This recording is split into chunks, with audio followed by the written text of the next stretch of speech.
सूरत शहर की Rander police team ने मोबाइल स्नैचिंग के आरोपियों को कीमती सामान के साथ गिरफ्तार किया है। मिली जुली जानकारी के आधार पर सूरत शहर के अलग अलग इलाकों में मोबाइल फोन स्नैचिंग करने वाले आरोपियों को गिरफ्तार किया गया है और कीमती सामान को इंडियन सिविल सिक्योरिटी कोड 2023 के सेक्शन 106 के तहत जब्त कर लिया गया है और सेक्शन 35(1)(b के तहत कार्रवाई की गई है और बहुत अच्छा काम किया गया है। रिपोर्टर शकील शाह, देखते रहिए आए दिल public news.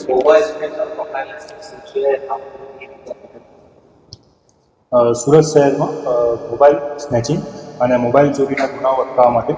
Respected CP sir, sector 2 sir અને ડીસીપી સરના સીધા માર્ગદર્શન હેઠળ રાંદેર પોલીસ સ્ટેશનની ટીમ દ્વારા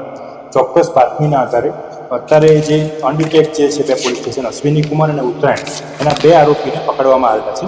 આરોપીનું નામ છે મુસ્તુફા ઉર્ફે ટીડીલી મહેમૂદ અલી સૈયદ, જે બાપુનગર રાંદેરનો રહેવાસી છે, અને બીજા આરોપીનું નામ છે અયાન ઉર્ફે અલ્લા રખા ગાંચી, જે દયાળ ભેસાણ રોડ રાંદેરનો રહેવાસી છે। આ આરોપીના ગુનાહિત ઇતિહાસની વાત કરીએ તો આરોપીઓ વિરુદ્ધમાં ભૂતકાળમાં આરોપી નંબર જે 1 છે એના વિરુદ્ધમાં 12 ગુના અને 3 પાસા કરવામાં આવેલ છે, અને આરોપી નંબર જે 2 છે એના વિરુદ્ધમાં 2 ગુનાઓ છે। આ આરોપી પાસેથી મુદ્દામાલમાં ટોટલ 1,35,500નો મુદ્દામાલ જપ્ત કરવામાં આવ્યો છે, જેમાં 5 મોબાઈલ અને મોટરસાઇકલનો સમાવેશ થાય છે।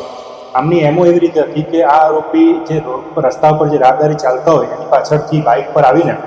મોબાઈલ સ્નેચિંગ કરવાની આ લોકોની એમો